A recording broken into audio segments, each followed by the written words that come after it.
Hello everyone. So today we are here to discuss a very important topic with a guest, and this is about the human rights and history of persecution of Hindus and Sikhs in Afghanistan. So today I have a very important guest with me, Utsavda, as we call him. So Utsav Chakrabarti is an architect by profession and has been presenting the case of Hindu and other subaltern communities to thought leaders in Washington, D.C. for more than 18 years. An astute observer of geopolitical trends inside the DC area, his works have been presented in the lawmakers to the lawmakers at the Capitol Hill and to the representatives of the Human Rights Commissions at the United Nations. Currently volunteering as the executive director of Hindu Pact, Utsav's interest in geopolitics, socio-political movements, and religions stem from his exposure to the history of architecture, the built environment, and its impact on the peoples and civilization. So, thank you, Utsavda, for being here with me today, and I'm really looking forward to your insights on this very interesting and very troublesome topic, which is the history of the Hindus of Afghanistan. First things first, like I want to take us back, memory lane or timelines, slide back by a few hundred years, and just discuss with you a little bit on, what was the history of that region, say 1500 years ago, and how did the Afghanistan, demography come to be the way it is today? What was the real, place of Hindus and Sikhs in Afghanistan? Thank you so much, Arti ji. And you know, it's a good question to ask. And many of our people in India and many of the Hindu communities around the world don't sometimes know this. But our history in Afghanistan goes back more than 2,000 years. Actually, I will talk about it at least from the perspective of 2,500, 2,600 years, even before the Mauryan Empire started. So, Right. you know, our historical records, Afghanistan's historical records, as well as the historical records of people around that region, point to the time when the Hindus used to have the idea of Mahajanpads before even the Mauryan Empire came, and Kamboj and Gandhar were two of the most powerful and influential Mahajanpads in the Indian subcontinent. This is more than 700 BC, 800 BC.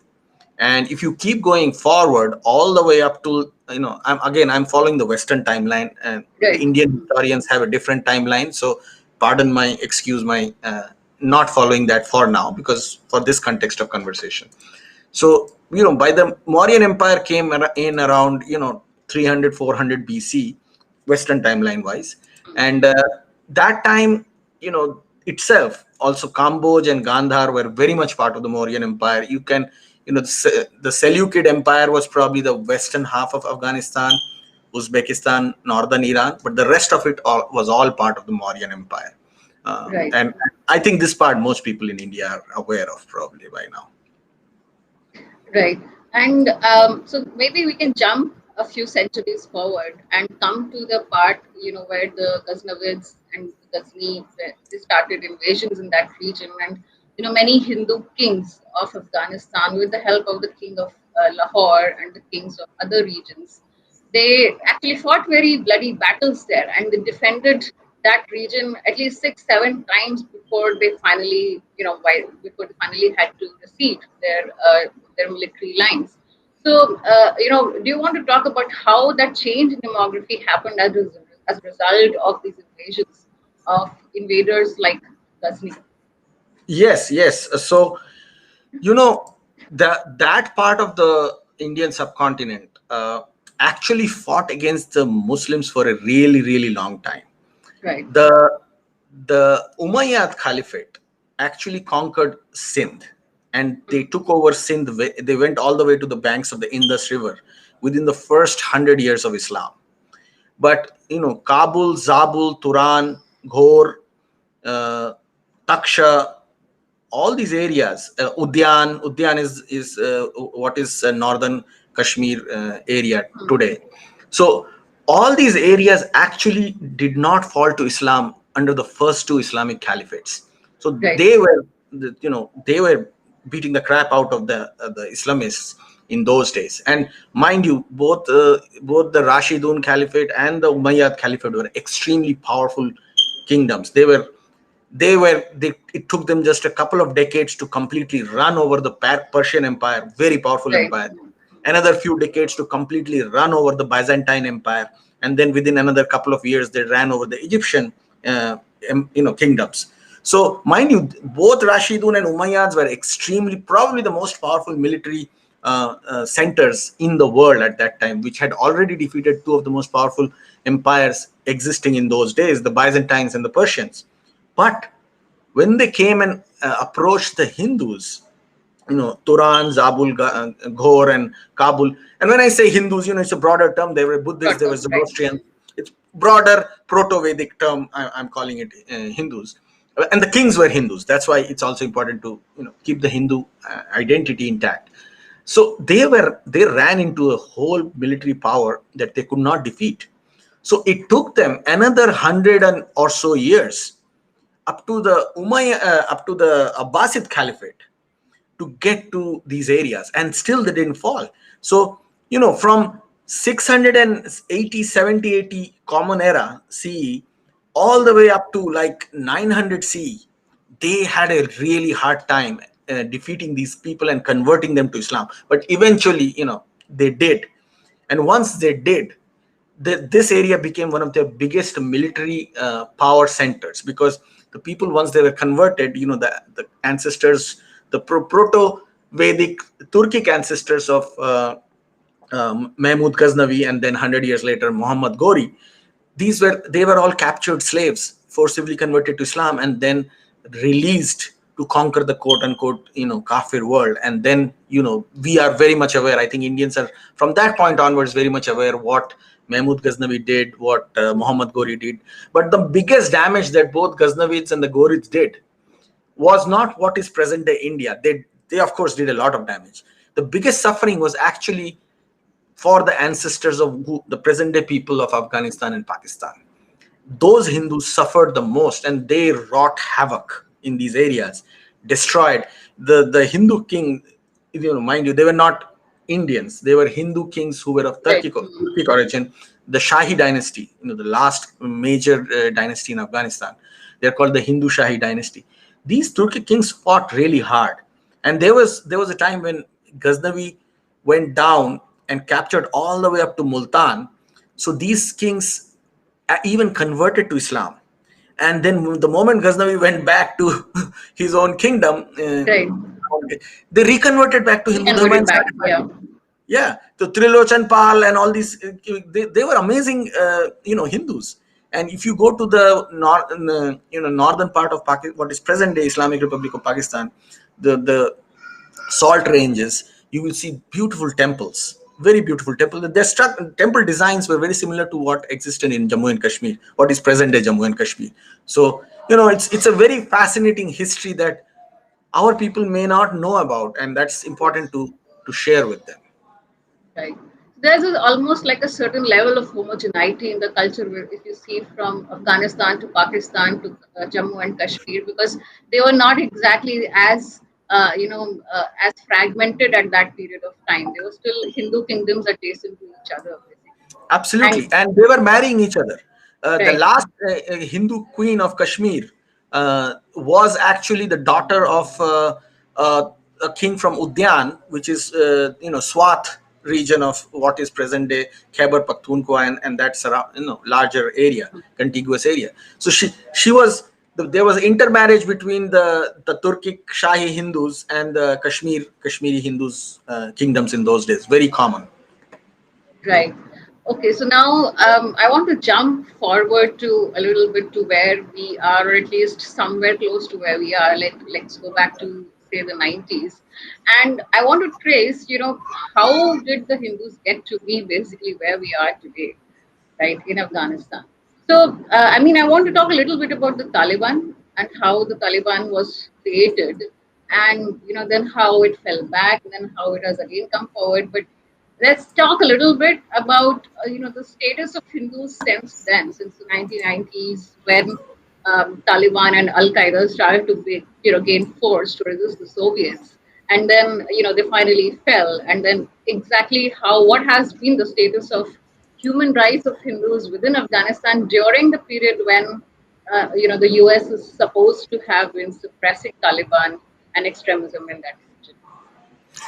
Right. So, from the 10th, 11th century all the way to the 18th century, there was a progressive Islamization of what is Right. Afghanistan. Up till the 18th century, there were entire tribes, Pashtuns, some Pashtuns and many non-Pashtuns, who refused to convert. I mean, there is in this whole entire region, which is today called Nuristan, very beautiful valley mountains in the Hindu Kush mountains, that used to be called Kafiristan, all the way up till the British Empire, was at its peak. And the reason it was called Kafiristan is because the Nuristanis just refused to convert to Islam. They would just fight back and kill everybody who would try to come and convert them, and they were Hindus. Right. So going forward, all the way up to the Soviet invasion, and by that time, Afghanistan mostly had been converted to Islam, fully Islamized, fully weaponized as Islamists.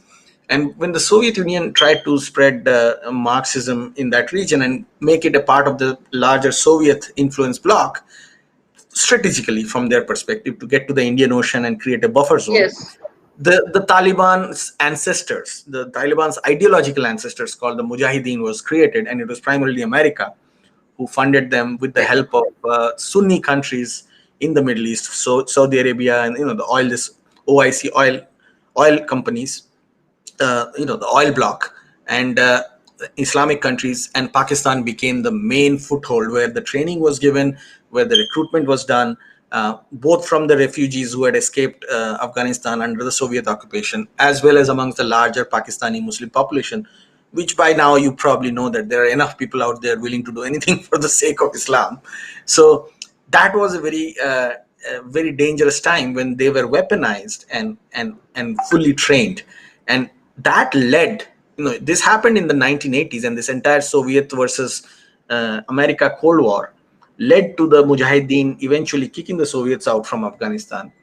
And then moving forward, when Pakistan realized that it cannot control the Mujahideen themselves because there were so many fragments, both under ethnic, divided along ethnic lines, divided along sectarian lines in terms of what ideology of Islamic rule they follow, Pakistan said, hey, you know what? You keep fighting. I'm going to bring an even worse version of Islamism into Afghanistan, and that's what is the Taliban. So the Taliban is, even though they were leaders in Taliban who were coming from the Mujahideen line and were trained and fully weaponized in those days, Taliban itself was a newer generation, even more toxic variation of Islamists that arose from the madrasas in Pakistan. And it is very relevant for the Indians because from those same madrasas and from the same pool of people came the jihadis who went into Jammu and Kashmir in the late 80s and early 90s and killed thousands of Hindus there. And both Kashmiri Hindus from the Kashmir Valley who were called Kashmiri Pandits, as well as non-Kashmiri Pandits, primarily in Doda, Kishtawar, massacre after massacre. They just, it was a tragic time in the late 1980s and 1990s. And it continued. It continues to a point where even now Hindus cannot go back to the Kashmir Valley, despite peace being bragged there mostly. But focusing back on Afghanistan, the Taliban basically from the mid 1990s all the way up to 2000 really created the most damage that could be created in modern times. The Hindus and the Sikhs, who were still remaining in Afghanistan in huge numbers, because under the Soviet occupation, even though there was Marxism, there was slightly more opportunities for Hindus to live as equal citizens because of the Western influence that came with it. Uh, Right. but that was all rolled back under the Taliban, and there are, people in India are aware of the stories now. Hindus, anything to do with Hindus or Sikhs was looked down upon. They were forced to wear armbands. That was one of my first activism myself when I was just a college student at that time in 2000. And I remember lobbying with trying to write letters to the lawmakers at Capitol Hill about Hindus being forced to wear armbands in Afghanistan. And same with the Sikhs. So that was a very tragic time, and lot of the Hindus escaped and went to India, went to other parts of the world. Same with the Sikhs; they also had the same situation. And but there was no official action from on the part of the Indian government or US government on this even at that time. The That's so? Indian government was caught in a really bad situation, because I'll tell you why. India had zero leverage over Taliban and Pakistan. The reason for that was, in those days, the Indian military was not that well equipped compared to what it is today. uh, I believe it's today also, it's not that adequately equipped to be a geopolitical force, but that's a conversation for another time. In those days, the Indian military was eh, primarily aimed towards doing counter-insurgency operation. Operations in Assam, operations in Northeast, operations in Maoist areas, operations in Jammu and Kashmir. So they had lost the strategic ability significantly from the 80s onwards, and India just didn't have any reach in Afghanistan. India didn't recognize the Taliban. All India could do was give refuge to Hindus and Sikhs escaping from there. So it was a very, very bad time for India. And even America didn't have much leverage over the Taliban in those days. And that became a problem. And that is one of the reasons why America is partially behaving the way it is behaving, even though I believe it's counterproductive. Right. So, like the Hindus in Afghanistan have basically been persecuted for a long time. But I Mhm. want to now talk about these last 2 decades, since 9/11. That instead, there was a certain kind of hope or certain kind of expectation, at least, that with the U.S. occupation of Afghanistan, there will be some restoration of human rights, there will be some restoration of democracy, and some sort of nation building. And they claim to have done that, and I'm sure they may have done that for, say, the Afghan people. But in your opinion, do you think there was any significant improvement in the actual status of the lives of Hindus and Sikhs in those last 2 decades, specifically, with the US occupation of Afghanistan? I would say that this is because I have been to the Afghan embassy in Washington D.C. I've spoken to the ambassador in those days, who later on became the national security advisor to the Afghan government. At least he was, until the Taliban took over. So my understanding is that from the U.S. perspective, or the perspective of the people who were ruling Afghanistan under US and Hmm. NATO Right. and Indian patronage. Actually, India had a significant influence in that last 20 years. Uh, People in Afghanistan had a really positive opinion about Indians, number one, and they also understood and accepted Hindus within the small little pockets where the democratically promoted influence was there. The sad part is that that influence itself was limited to small urban pockets. Rural Afghanistan Right. never democratized. They Yes. remained in their tribal roots. They remained very Islamist. Doesn't matter whether you were on the Taliban side or the opposition side, but the Islamism in their population stayed. Yeah. and and therefore there was a very limited effect of this democratization, and the impact of the knowledge that they themselves were Hindus, or it's okay to be accepting of Hindus, that was limited to a very small urban elite. But at least there was protection given from the state side to these elements. The sad part, by now, as everybody has known, is that they themselves were not that powerful, and that's why Yeah. it took such a short period of time to take them off their roots. Right. So, coming to where we are now, there's going to be Sharia law in Afghanistan. So, under Sharia law, so even now, even till now, like you were saying, the tribal areas or the rural areas are still not exactly, they're not exactly that tolerant or that open to Hindus and Sikhs. They're still very much Islamized, and that is why they are cooperating so much with the Taliban even now. So, now that there is going to be Sharia law officially, and already from the 1991 or 92, since there were like 200,000 Hindus and Sikhs, to a few months ago, there were not more than 500 of them left over there. So, what happens to Hindus now that we have Sharia law? Like, as per the law itself, do Hindus even have any human rights in Afghanistan under Sharia law?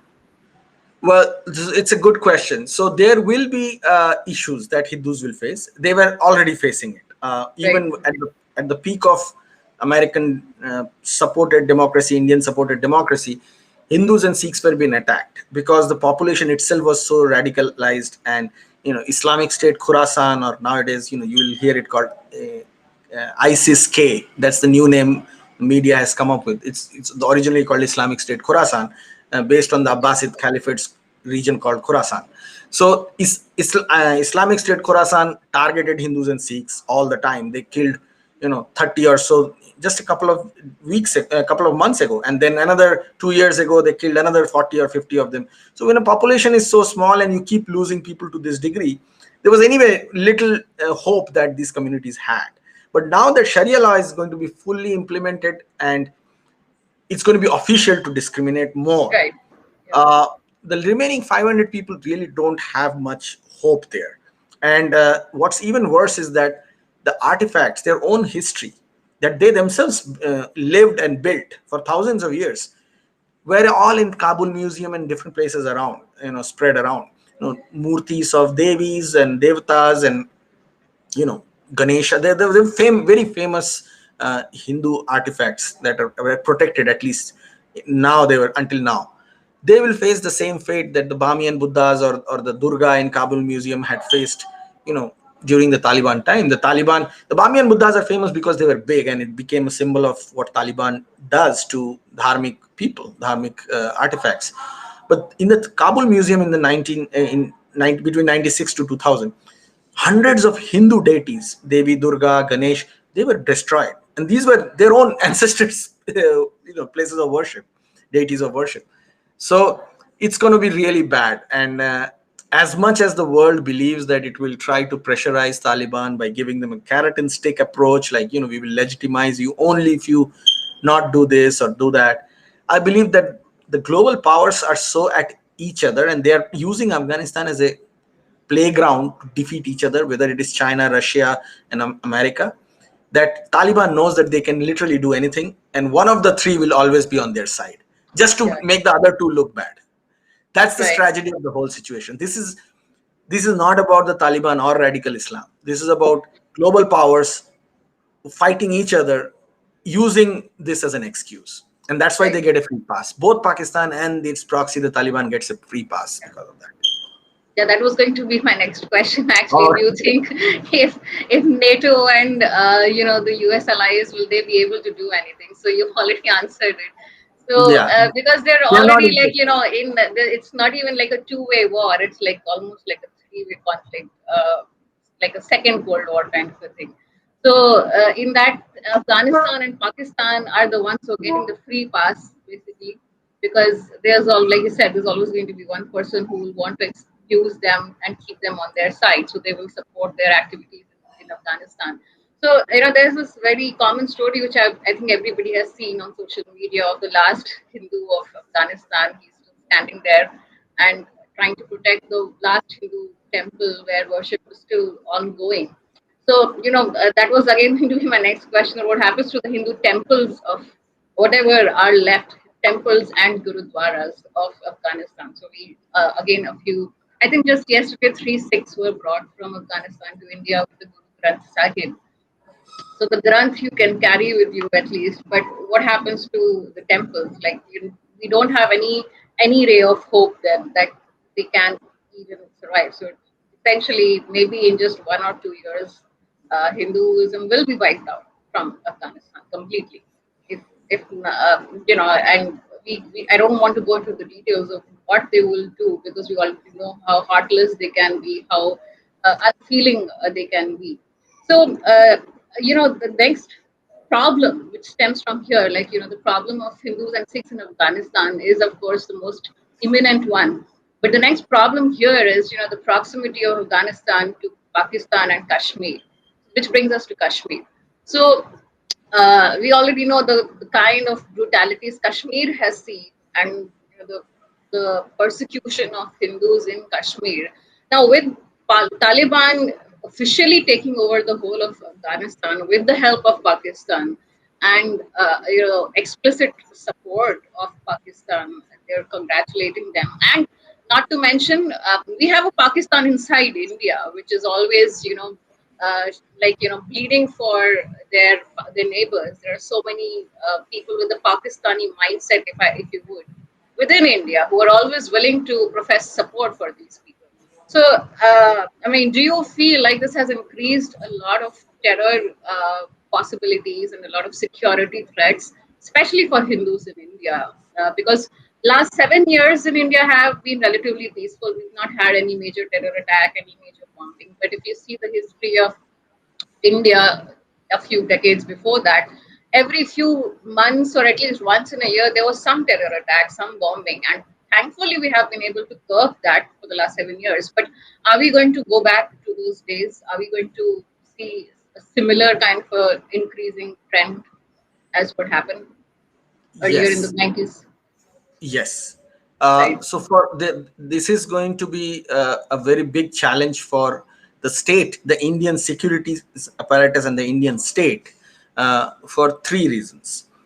First, that the Taliban victory, which is Pakistan's victory in Afghanistan. Taliban is nothing but the arm of Pakistan establishment, with some bad apples pretending to be anti-Pakistan or wanting to be anti-Pakistan. But primarily, it's a sword Hmm. arm of the Pakistani apparatus.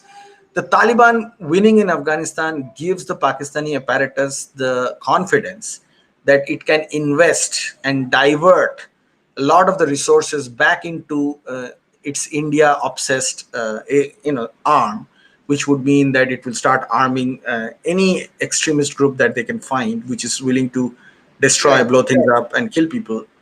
Not just Islamists, but also Maoists. And Hmm. they will do that within India as quickly as they can, logistically and economically.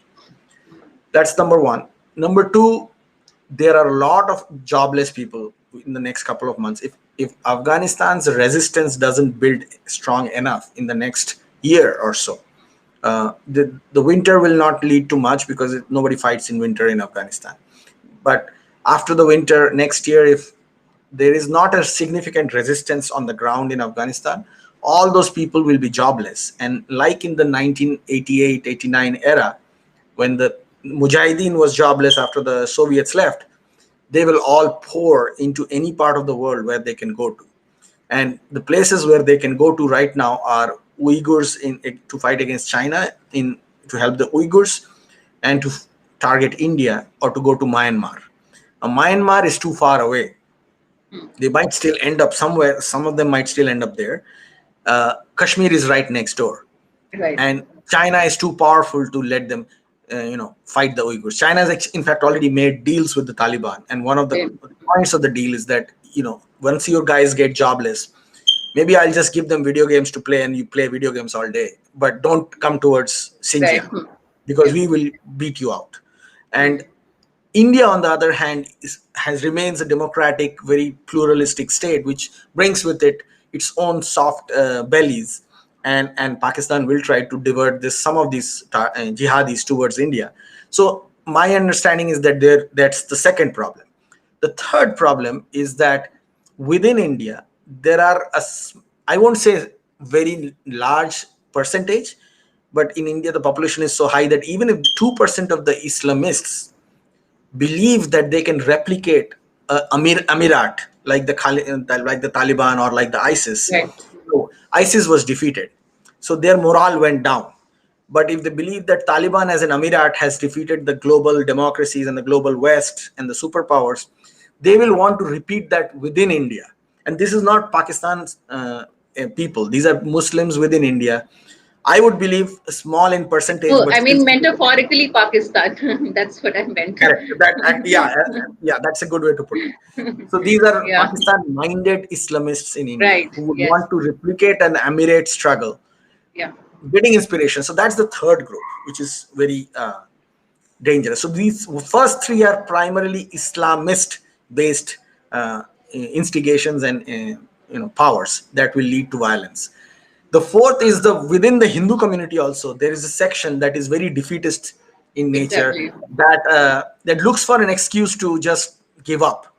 And I think this section, you often is pretend masquerades as liberals or whatever you want to Right. call them, leftist liberals, and they will say, hey, you know what, let's give these people a bigger piece of the pie, as if they have not taken enough, and let's just make peace and just give them what they want, because at the end of the day we can't fight this fight. And they will always come up with socio-economic Hmm. excuses for it. They will say, you have your education level for women at the age of between the age of 16 to 24 is this, no, this needs to be this, therefore don't do it.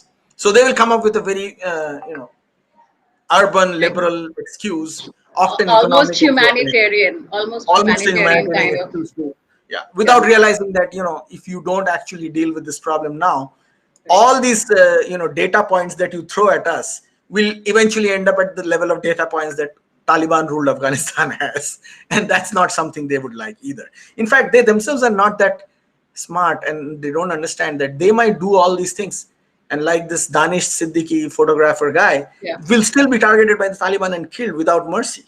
So they don't have that level of understanding, but hopefully more people will understand. So now we are like basically at a juncture where even though Hinduism and Sikhism is being completely wiped out of Afghanistan, there are like the biggest percentage of Hindus within India and Sikhs. They are still not waking up to the threat they are facing. They are still feeling like they're in some sort of a la la land, or thinking that people who actually talk about the threats to Hindus are some sort of some sort of a Hindutva brigade or something.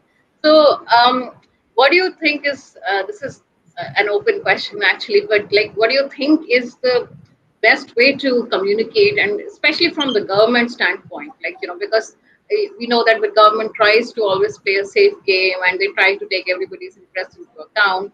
So, what is the best way to explain this problem to the to the more than a billion Hindus within India at least, not the ones outside India, and to take a tough stand against this terror threat and the security threat. Because, if we take a stand against it the way we have been trying to deal with the Delhi riots or the outbreak in Bangalore and other regions, or how we have been only trying to curb the farmers' protest, we have not succeeded yet. If Right. we deal with this problem with that same kind of a slack approach, it will be too late to even buck up. If we take that sort of like if we give them such a long rope, then we are tying the rope around, like we're putting the noose around our own heads, right? So what do you think is the most strategically viable way for a government to take a tough stand without without troubling too many people on humanitarian grounds and all that, like you said.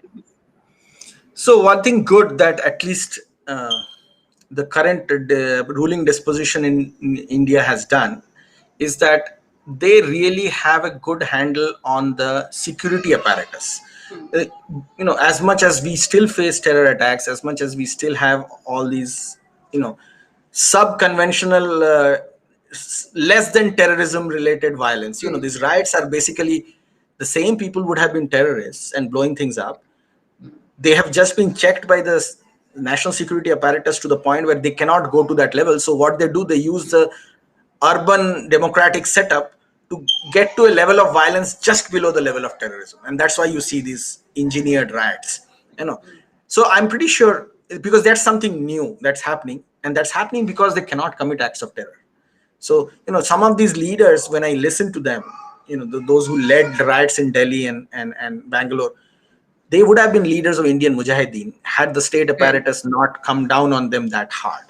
So now they're just leading quote unquote, peaceful riots in these places. So Peaceful protests. peaceful protests, yeah.